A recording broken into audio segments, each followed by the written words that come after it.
So in this video, I would like to cover what my highest conviction plays are for the year 2023. It will be no surprise to many of you, the theme is all around energy. And I have three sectors within the energy theme, which I have the highest conviction in. Firstly, it is the offshore drillers and the oil service stocks. Now, 2020 was a great year for these stocks. They beat the market and they did exceptionally well. And I foresee this strength to continue in 2023. Well, firstly, we've already covered the basis thesis in a number of videos. You can actually go check out the offshore oil super cycle is here for the stock. I'm going to link the video below so you can go check that out to get a general thesis on it. Now, specifically stock or companies. The great thing about this sector is that it's consolidated massively. It wasn't big to begin with, but last year and the year before, many of these companies went through bankruptcies and a few mergers took place. So there's only really a few viable stocks or companies that we can comfortably invest in. So for the offshore driller section, I have Transocean Rig, I have Valaris, Noble, and Diamond Offshore Drillers. The one that will outperform is Rig. The one that will probably underperform is maybe Diamond. Just because I expect it to get taken over at maybe a slight premium to its net asset value, which is around 1.4 billion on the higher end. And I expect Valaris and Noble just to grind higher as we go. So rounding off the offshore sector is the offshore oil service stocks. Tidewater has done fabulously well this year. I think it's up 200% just last year alone. And I picked up Saipem. Now Saipem was horrible. It was the exact opposite of Tidewater last year. But they got a new CEO. All of the old management has been kicked out. And they seem to be turning a corner. And I did create a video regarding this, so you can go check that out. But those are my stock picks for the offshore sector. The second theme for me is oil majors, and this one kind of came as a surprise because I wasn't expecting to invest in oil majors because I saw better valuation and capital appreciation in more volatile stocks.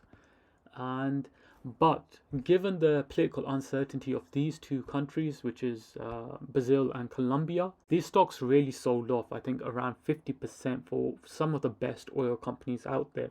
And as my expectation is that oil will average 100 per barrel in 2023 and beyond, these stocks, for just from a dividend perspective, are absolutely brilliant. You'll earn back your money in like 2 years just by dividends alone. Stock price doesn't have to move. But again, I made 2 comprehensive videos regarding these stocks, outlining the political risks and the benefits and drawbacks, etc. And I expect some stock appreciation, but really I'm in it for the dividends. Finally, the last sector will come as no surprise to any of you, but that is uranium. Now, uranium was very frustrating last year, especially given all of the positive news flow that was coming out. But I feel the tailwinds are really behind uranium to do something crazy, and 2023 may be that year because there's just a whole load of positive news coming out for uranium, and even interesting major like mainstream newspapers like The Guardian, etc., are even now reporting on the need for uranium to meet net zero.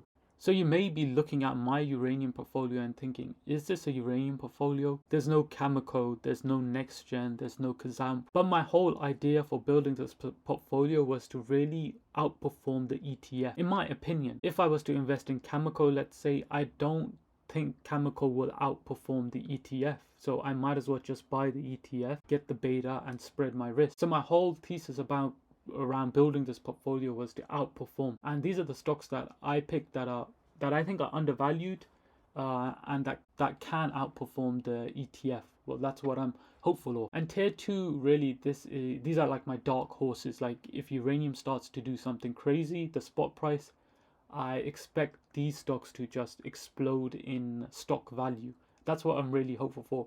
I fully understand that tier 2, none of those companies will probably ever produce an ounce of uranium this cycle, like at least in the next 5 years.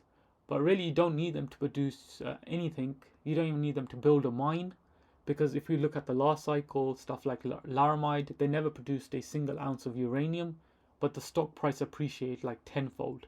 So that's what really I'm aiming for here. But if you just want the beta, I think, just go with the ETF, and that makes sense. So I don't expect to be allocating any capital into those sectors, mainly because I don't want to average up and I feel I already have a substantial amount invested. So any extra cash I'm probably going to stockpile and keep an eye out on future themes. And one of those themes really for me at the moment is Bitcoin. So if Bitcoin gets to that 12 or 14k level, I would be quite interested in to start a position again. And saying that to get extra leverage, I would be looking at the Bitcoin miners.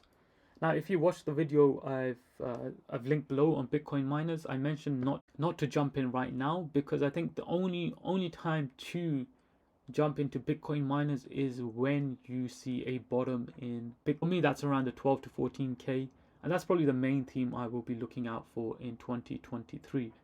As always, this is not investing advice. I hope 2023 is a great year for you in terms of capital appreciation in the stock market and on a personal level too. Yeah, hope everyone the best.